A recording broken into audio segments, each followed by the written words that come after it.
والله أيها الإخوة، إن نعم الله علينا لكثيرة، وإن تعدوا نعم الله لا تحصوها، لكن الإنسان لظلوم كفار.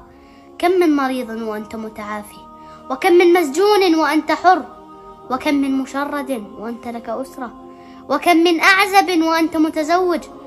وعلينا أيها الإخوة أن ننظر إلى النعمة الموجودة قبل أن ننظر إلى النعمة المفقودة. وحصير في بيتك أفضل من سرير في المستشفى، وضيق في الرزق أفضل من ضيق في التنفس. واعلم يا حبيبي أن المال هو أدنى درجات الرزق، وأن الصحة والعافية هي أعلى درجات الرزق.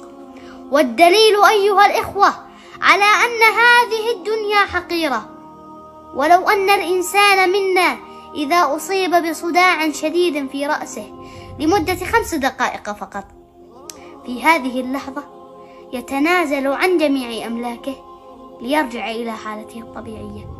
فيا أخي، اليوم أنت تنام بلا مهدئات، وتستيقظ بلا وجع، وتقضي حاجتك في الحمام دون أن يرى عورتك أحد، وأنت تمشي على قدميك بفضل الله سبحانه وتعالى. فأنت ملك من ملوك الدنيا.